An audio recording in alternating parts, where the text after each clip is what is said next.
निकला पहला अरविंद आज, देखता अनिंद रहस्य साज। सौरभ वसना समीर बहती, कानों में प्राणों की कहती। गोमती क्षीण कटि नटी नवल, नृत्य पर मधुर आवेश चपल। दान कविता है Suryakant Tripathi Nirala, class 9 UP board परीक्षा के लिए दान कविता है सूर्यकांत त्रिपाठी निराला, इसके रचयिता हैं। प्रस्तुत पद्यांश हमारी पाठ्य पुस्तक के काव्यखंड के दान शीर्षक से उद्धृत है। इसके रचयिता महाप्राण महाकवि सूर्यकांत त्रिपाठी निराला जी हैं। इतनी बात आप समझ गए होंगे, क्लास 9 के आप हैं। तो दान कविता में ये बताया गया है, ये दर्शाया गया है कि उचित दान क्या होता है और दान किसे देना चाहिए, किसे नहीं देना चाहिए, और दान देने का हम मनुष्यों का तरीका क्या है ना। तो निकला पहला अरविंद आज। वैसे अरविंद का मतलब होता है कमल, और अरविंद का एक मतलब हम सूर्य भी कह सकते हैं, ठीक है, लेकिन हम यहां पर सीधा सीधा अर्थ कमल से ही लेंगे, कुछ और नहीं। अनिंद माने होता है जिसकी निंदा न की जा सके, यानी कि सुंदर। अनिंद मीन सुंदर। रहस्य, साज माने होता है साज सज्जा सजावट। सौरभ माने होता है सुगंधी। वसना माने वस्त्र। समीर माने हवा। बस। छीण माने दुबली पतली। छीण माने हम कह सकते हैं दुबली, वैसे छीण माने होता है नाश होना। कटि माने कमर। नटी माने होता है नर्तकी, यानी कि डांसर, नाच करने वाली। नवल माने नवीन। आवेश, चपल माने चंचल। आवेश माने हम कह सकते हैं उमंग भी कह सकते हैं, है ना। नृत्य पर मधुर, नृत्य पर माने नाचती हुई, मधुर नृत्य करती हुई। तो सूर्यकांत त्रिपाठी निराला जी कहते हैं कि आज पहला अरविंद निकला है। तो अब अरविंद मतलब कमल, निकला पहला अरविंद आज। यहां प्रकृति के रहस्यमय सुंदर श्रृंगार को देखने के लिए सुबह होते ही पहला कमल खिल गया। निकला पहला अरविंद आज। कहते हैं प्रकृति के रहस्य साज, यहां लिखा है ना, देखता अनिंद रहस्य साज। कहते हैं निकला पहला अरविंद आज, देखता अनिंद रहस्य साज। इस प्रकृति के सुंदर रहस्यों को, सुंदर श्रृंगार को, साज माने साज सज्जा और श्रृंगार को, प्रकृति के सुंदर श्रृंगारों को देखने के लिए पौ फटते ही, यानी कि प्रातः काल होते ही पहला कमल खिल गया, पहला कमल निकल आया है। प्रकृति के रहस्यमय सुंदर श्रृंगार को देखने के लिए आज पहला कमल खिल गया है। या यूं कहें कि प्रकृति के रहस्यों को निर्दोष भाव से देखने के लिए आज ज्ञान का प्रतीक सूर्य निकल आया है। कुल मिला के कहने का मतलब सीधा अर्थ आप पढ़िए कि निकला पहला अरविंद आज। आज देखता अनिंद रहस्य साज, प्रकृति के सुंदर रहस्यों को, अनिंद माने सुंदर, रहस्य माने रहस्यों को, साज माने श्रृंगार, ठीक है।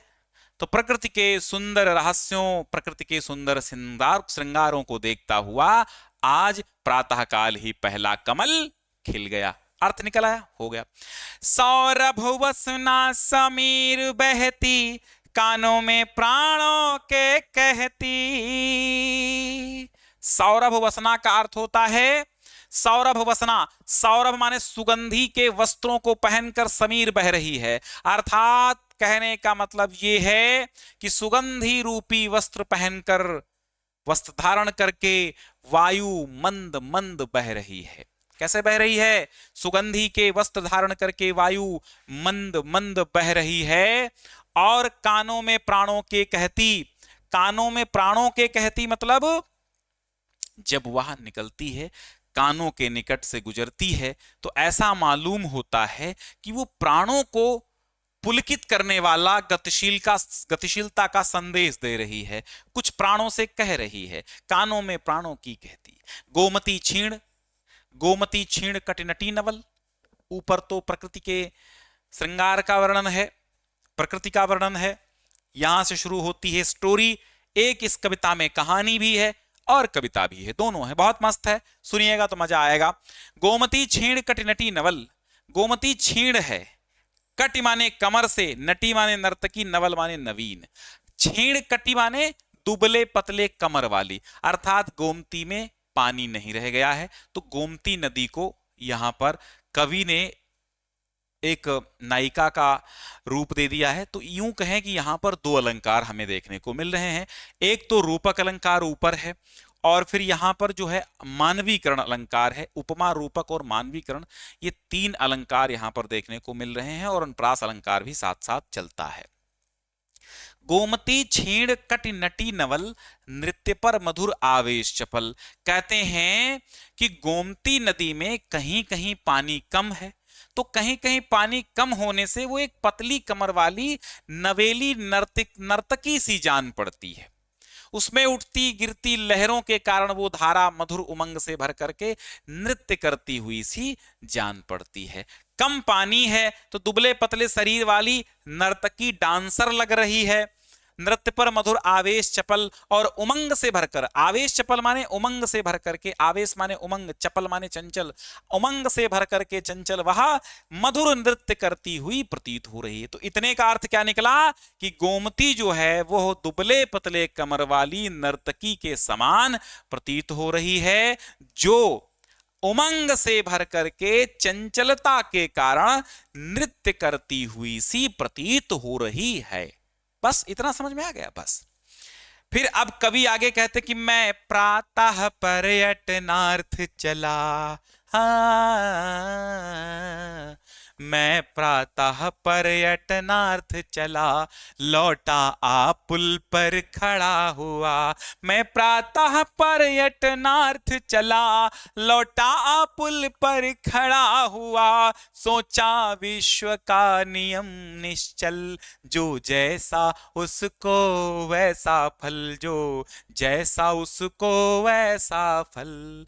मैं प्रातः पर्यटन, पर्यटन माने होता है घूमने, अर्थ माने के लिए, तो पर्यटनार्थ माने घूमने के लिए। कहते हैं मैं, सूर्यकांत त्रिपाठी निराला जी कहते हैं कि मैं प्रातः काल घूमने के लिए चला। लौटा आ पुल पर खड़ा हुआ, तो उधर से वापस में लौटा, वापसी में तो आकर के मैं पुल पर खड़ा हो गया गोमती नदी के। सोचा और विचार करने लगा, सोचा माने विचार करने लगा। विश्व का नियम निश्चल, विश्व का जो नियम है वो निश्चल है, निश्चल माने अटल है। विश्व का जो नियम है वो अटल है, जो जैसा है, जिसके कर्म जैसे हैं उसको वैसा फल प्राप्त हो जाता है। देती यह प्रकृति स्वयं सदया, सदया माने दया से युक्त, सदया माने दया से युक्त, दया से ये युक्त ये जो प्रकृति है स्वयं सदैव देती रहती है, सोचने को न रहा कुछ नया। कहते हैं कि जो जैसा कर्म करता है वैसा फल ये प्रकृति स्वयं उसको दे देती है ना, और इसमें सोचने के लिए कुछ नया नहीं है। जैसा जिसके कर्म है वैसा फल प्रदान करती है ये प्रकृति, इसमें सोचने के लिए कुछ भी अब नवीन नहीं है जिसपे विचार किया जाए। जिसके जैसे कर्म है, जैसा कर्म करेगा वंदे फल देगा भगवान, ये है गीता का ज्ञान। ठीक है, सोचने को रहा ना रहा कुछ नया, अब इसमें कुछ नया तो सोचने को रहा नहीं है। सौंदर्य, गीत, बहुवर्ण माने बहुत प्रकार के रंग, गंध यानी सुगंधी, भाषा, भावों के छंदबंध, और भावों को छंदबंध, भावों के छंदबंध का मतलब है भावों को छंदों में बांधना, भावों के छंदबंध यानी भावों को छंदों में बांधना। और भी उच्चतर जो विलास, और भी जो उच्चतर माने और भी जो ऊंचे से ऊंचे विलास हैं, और भी जो ऊंचे से ऊंचे विलास हैं, भोग विलास हैं, प्राकृतिक दान वे सब प्रयास, वे सब प्राकृतिक दान हैं। वो सब प्रकृति ने मनुष्य को प्राप्त किए, प्रदान किए हैं, है ना। या उसने फिर प्राकृतिक दान वे सब प्रयास, भाई या तो वे प्राकृतिक दान हैं या वो सब प्रयास माने प्रयास के, उसके प्रयास के परिणाम स्वरूप हैं, या अनायास हैं। यानी इस धरती पर लोगों को पैसा मिलता है, अमीर होते हैं, कुछ तो सब प्रयास अमीर होते हैं, कुछ प्राकृतिक रूप से अमीर होते हैं, और कुछ अनायास ही अमीर हो जाते हैं। यानी अनायास माने बिना परिश्रम के, सब प्रयास माने बड़े प्रयास के साथ, मेहनत के साथ, और प्राकृतिक दान माने जिसके माता पिता बहुत सारा धन रख के चले गए हों। तो कहते हैं कि सोचने को न रहा कुछ नया, अब विचार करने को कुछ नया तो है नहीं। सौंदर्य गीत बहुवर्ण गंध, सौंदर्य गीत बहुत प्रकार के वर्ण रंग, गंध यानी सुगंधी भाषा, भावों के छंदबंध, भावों को छंदों में बांधना, और भी जो उच्चतर भोग विलास हैं, जो भी उच्चतर माने ऊंचे से ऊंचे भोग विलास हैं। प्राकृतिक दान वे, या तो वे जो भोग विलास मनुष्य कर रहे हैं, उच्चतर ऊंचे से ऊंचे जो भोग विलास मनुष्य को प्राप्त हुए हैं। प्राकृतिक दान वे, या तो वे प्राकृतिक दान हैं, या उसके सप्रयास या फिर उसके प्रयासों से हैं, या अनायास या फिर बिना परिश्रम के आते हैं सब, या फिर बिना परिश्रम के ही सौभाग्यशाली मनुष्यों को वो सारी चीजें मिल जाती हैं। सब में है श्रेष्ठ धन्य मानव, कहते हैं इन सब में जो श्रेष्ठ है वो मानव है, और ये मानव धन्य है। निराला जी क्या कहते हैं कि जो मनुष्य को प्रकृति ने प्रदान किए हैं या अपने परिश्रम से फल प्राप्त किए हैं, इन सब में मनुष्य श्रेष्ठ है, सौभाग्यशाली है, मनुष्य ही सर्वधन्य है। आगे कहते हैं कि फिर देखा उस पुल के ऊपर बहुसंख्यक बैठे थे वानर, फिर देखा उस पुल के ऊपर बहुसंख्यक बैठे हैं वानर। एक और पंतु के कृष्ण काय, कंकाल शेष नर मृत्यु प्राय, बैठा सशरीर दैन्य दुर्बल, भिक्षा को उठी दृष्टि निश्चल, अति क्षीण कंठ है तीव्र श्वास। मैं सुनाऊंगा भी, रो न दो तो बेकार है। फिर देखा, निराला जी कहते हैं फिर मैंने देखा कि उस पुल के ऊपर बहुसंख्यक माने बहुत ज्यादा संख्या में बंदर बैठे हुए हैं, वानर माने बंदर बैठे हुए हैं। एक और दूसरी ओर मैंने देखा पंथ के, पंथ माने मार्ग के, एक और मैंने मार्ग के ओर देखा कृष्ण काय माने काले शरीर वाला, कृष्ण काय, कृष्ण माने काला, काय माने शरीर, कृष्ण काय माने काले शरीर वाला यानी सांवले शरीर वाला, कंकाल शेष जिसके केवल कंकाल ही शेष बचे हैं, एक ऐसा नर जो मृत्यु प्राय अर्थात मरने वाला है, मृत्यु प्राय है, मृत प्राय है, ऐसा शेष कंकाल जिसके शेष बचे हैं, हड्डियों का ढांचा मात्र उसके शरीर में बचा है, काले शरीर वाला एक मृत्युप्राय मनुष्य, मृतप्राय मनुष्य मैंने देखा। बैठा सा शरीर दैन्य दुर्बल, दैन्य माने दयनीय स्थिति में, दुर्बल शरीर वाला शरीर के साथ अपने बैठा है। भिक्षा को उठी दृष्टि निश्चल, निश्चल माने अटल, निश्चल माने अटल, उसकी अटल दृष्टि भिक्षा के लिए उठी, अर्थात भीख मांगने के लिए उसकी दृष्टि उठी कि मुझे कुछ मिल जाए। अति क्षीण कंठ, बहुत ही क्षीण कंठ है उसका, महीन कंठ है, दुर्बल कंठ है तीव्र श्वास, उसकी श्वास तेज तेज चल रही है, लंबी लंबी वो सांसें ले रहा है, हाँफ रहा है, ढांचा मात्र है, ऐसा लग रहा है कि उसकी अंत घड़ियां समीप हैं, है ना। जीवन में बिल्कुल वो अपने शाप को ढो रहा है, बिल्कुल वो कमजोर पड़ गया है, उसकी श्वास तीव्र गति से चल रही है। जीता जो जीवन से उदास, इस प्रकार वो जीवित है जैसे वो जीवन से उदास हो चुका है, जीवन से हताश हो चुका है, बस वो केवल जीवित है। ढोता जो वह कौन सा शाप, पता नहीं कौन सा वो शाप है जो वो ढो रहा है बैठा हुआ। ऐसे एक व्यक्ति को निराला जी ने देखा, और भोगता कठिन कौन सा पाप, ऐसा कौन सा कठिन कठोर पाप है जो वो उस पाप का फल भोग रहा है, पता नहीं। ये प्रश्न सदा ही है पथ पर। निराला जी कहते हैं ये प्रश्न सदा ही है पथ पर। ये मार्ग से गुजरने वाले लोग यही सोचते हैं, ये प्रश्न है, पर सदा मौन इसका उत्तर। ये प्रश्न सदा ही है पथ पर सदा मौन इसका उत्तर। कहते हैं पथ पर निकलने वाले लोग सदैव ये यही सोचते हैं कि ऐसा कौन सा शाप है, ऐसे कौन से फल पाप का फल है जो ये भोग रहा है बैठा, ये कौन है।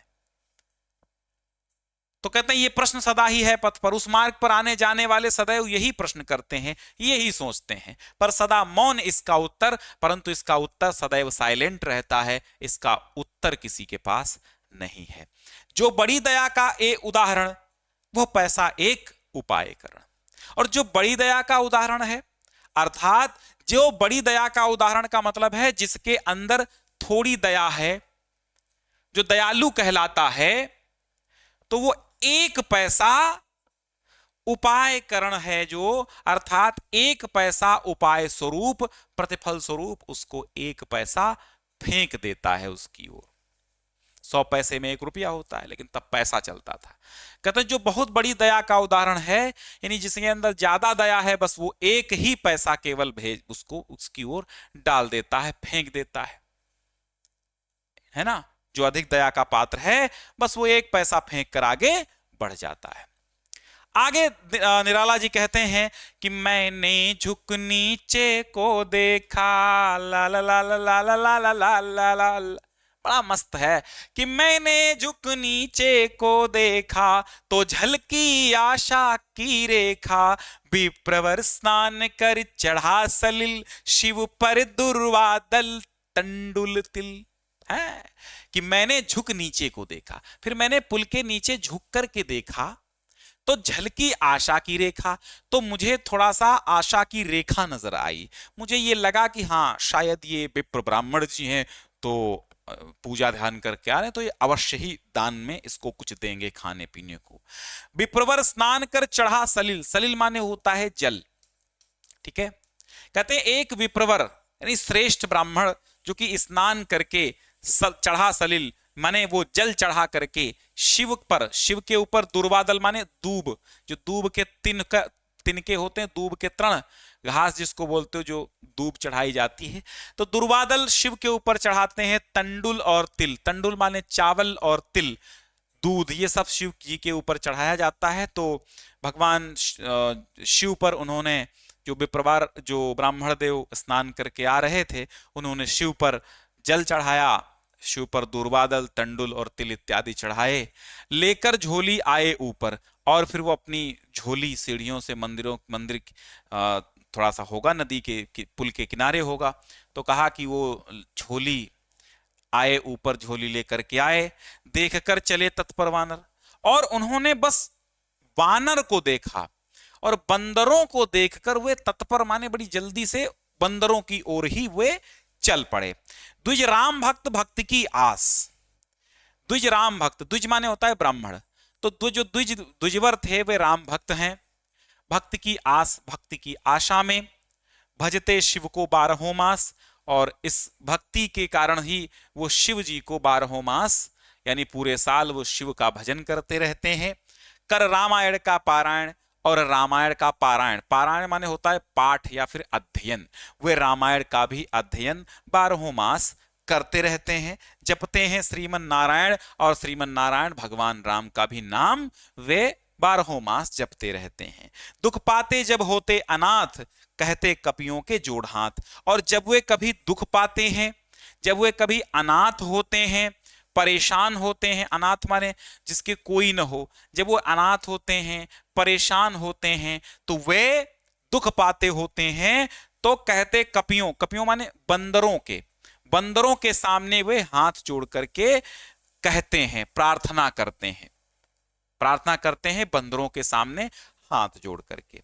मेरे पड़ोस के वे सज्जन, करते प्रतिदिन सरिता मज्जन, मेरे पड़ोस के वे सज्जन, करते प्रतिदिन सरिता मज्जन, और झोली से पुए निकाल लिए, झोली से पुए निकाल लिए, बढ़ते कपियों के हाथ दिए, देखा भी नहीं उधर फिर कर, जिस ओर रहा वह भिक्षु इतर। चिल्लाया किया दूर दानव, बोला मैं श्रेष्ठ धन्य मानव, बोला मैं धन्य श्रेष्ठ मानव। कहते हैं मेरे पड़ोस के वे सज्जन, वे जो सज्जन विप्रवर हैं, वो मेरे ही पड़ोस में रहते हैं। करते प्रतिदिन सरिता मज्जन, सरिता माने नदी और मज्जन माने स्नान। ठीक है, कहते हैं प्रतिदिन वे नदी में स्नान करते हैं और शिव का भजन करते हैं, रामायण का पारायण करते हैं। मेरे पड़ोसी ही हैं वो सज्जन, वो ब्राह्मण देव मेरे पड़ोसी ही हैं। झोली से पुए निकाल लिए, उन्होंने आगे बढ़े, बंदरों की ओर वे बढ़े और अपनी झोली से उन्होंने पुए निकाले और बढ़ते कपियों माने बंदरों के हाथ में, बंदरों के हाथ में बढ़ते हुए, बंदर उनकी ओर आ रहे हैं, उनकी ओर बढ़ते हुए बंदरों के हाथों में उन्होंने पुए पकड़ा दिए। देखा भी नहीं उधर फिरकर, पुए होते हैं मिठाई की रोटियां, समझ लो एक प्रकार से मीठी रोटियां, मीठी पूड़ियां बनती, वही पुए कह सकते हो। तो देखा भी नहीं उधर फिरकर, फिरकर माने घूम कर, घूम कर उधर देखा तक भी नहीं उस ब्राह्मण देव ने, जिस ओर रहा वह भिक्षु इतर, इतर माने अन्य, अन्य भिक्षु जिस ओर वो बैठा भीख मांग रहा था, उधर मुड़कर के भी उस ब्राह्मण देव ने नहीं देखा। चिल्लाया किया दूर दानो, और वो चिल्लाते रहे, वो चिल्लाते रहे।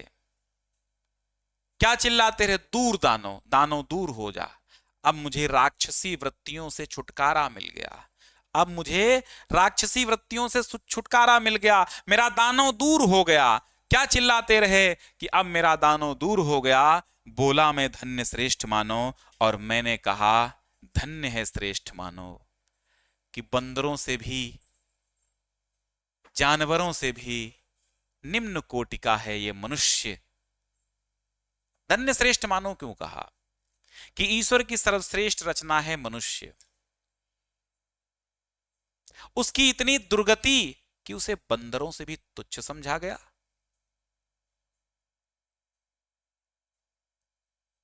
मरणासन्न दशा में देखकर भी उसे भिक्षा के योग्य भी न समझा गया। मानवता का इससे बढ़कर क्रूर उपहास और क्या हो सकता है? वो बानर क्या मनुष्य भूखों मरते दीनहीन मनुष्य से श्रेष्ठ थे?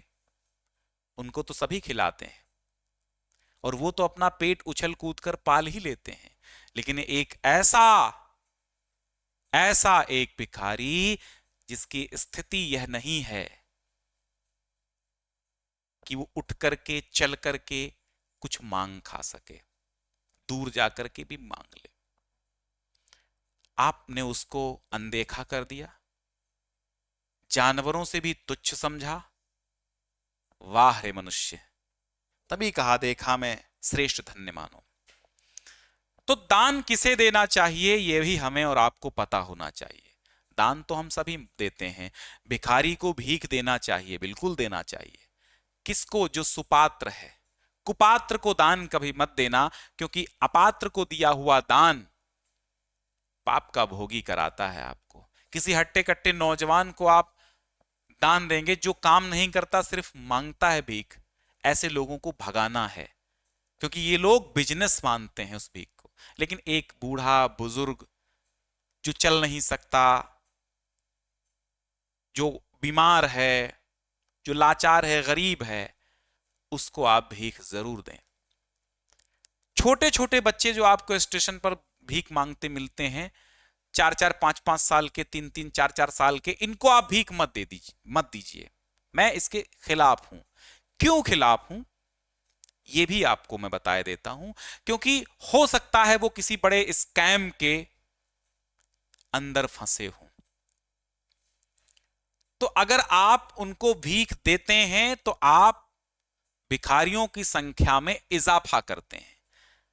वहीं पर एक गरीब, बेसहारा, लाचार, बूढ़ा, बूढ़े जो भी हैं, उनको भीख देना बहुत उचित है। लेकिन ये जो छोटे छोटे बच्चे 5-5 6-6 7-7 साल के हैं, इनको आप भीख देखते हैं, जानते हो उस पैसे का क्या होता है? उस पैसे का होता है एक अलग ही क्वालिटी का खर्चा, जो कि उसके माँ बाप भी उसमें शामिल होते हैं।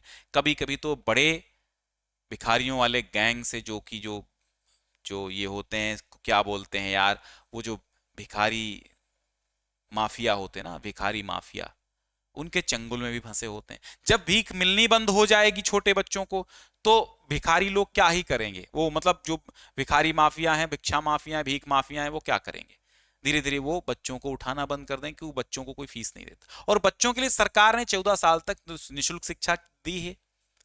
14 साल तक वो निःशुल्क शिक्षा ग्रहण करे, दोपहर का भोजन मिड डे मील मिल ही रहा है स्कूलों में, ड्रेस किताबें ये सब मिल ही रही हैं, तो वो पढ़ाई करें ना। उनके माँ बाप कहाँ हैं, उनको खोजिए, देखिए भाई कौन है माँ बाप। पहले तो उनसे यही सवाल करिए, तुम्हारे मम्मी पापा कहाँ है भाई, इतने छोटे हो भीख मांग रहे हो, कहाँ मम्मी पापा, वो तुम्हारे पैर तक भी छूने लगेंगे। तो सुपात्र को आप दान दीजिए। हाँ, छोटे बच्चे भी सुपात्र हो सकते हैं, मान लो कोई लाचारी गरीबी कोई दिक्कत है तो दे सकते हैं आप भीख, लेकिन एक तरफा हर जगह आपको ये बच्चे छोटे छोटे भीख मांगते पाए जाते हैं। लेकिन उसमें 99% बच्चे ऐसे होते हैं जो भीख देने काबिल नहीं होते हैं। क्यों? क्योंकि वे उस बिजनेस के शिकार होते हैं। उनको ट्रेंड किया जाता है कि जाओ तुम भीख मांग के लाओ, और अगर शाम तक 100 रुपए नहीं लेके आए तो तोड़ेंगे हाथ पैर तुम्हारे, तो डर में मांगते हैं। जब धीरे धीरे आप भीख देना बंद कर देंगे, तो ये जो भिखारी बच्चे हैं, इनकी संख्या भी आपको धीरे धीरे कम मिलेगी। सुपात्र को दान हमेशा दें, कुपात्र को बिल्कुल भी दान नहीं देना है। यही समझाने की कोशिश की है सूर्यकांत त्रिपाठी निराला जी ने, कि दान किसे देना चाहिए और किसे दिया जा रहा है। तो सुपात्र को दान दें, जो दान के काबिल है, जो दान के योग्य है, उसको ही दान दें। इस दान कविता में यही समझाया गया है। वो आता दो टूक, कलेजे के करता पछताता पथ पर आता, पेट पीठ मिलकर के दोनों एक, चल रहा लकुटिया टेक, मुंह फटी पुरानी झोली का फैलाता पछताता पथ पर आता। भिक्षुक कविता है निराला की, कभी पढ़ लेना इंटरनेट पे खोज के, तो मजा आ जाएगा। हाँ, तो भिखारी होते हैं, भिखारी भीख देने लायक होते हैं, लेकिन सभी नहीं। जो हट्टे कट्टे नौजवान हैं, जो काम करने लायक हैं, किसी कंपनी में जाकर 10-15 हजार रुपए महीने कमा सकते हैं मेहनत मजदूरी करके, वो अगर भीख मांगे तो उनको कतई भीख मत देना। क्योंकि ऐसे लोग आलसी निकम्मे कामचोर होते हैं, जो शाम को शराब के नशे में उसी पैसे की शराब पीते हैं। समझ गए आप? तो सुपात्र को दान दीजिए, अपात्र या कुपात्र को दान कभी मत देना।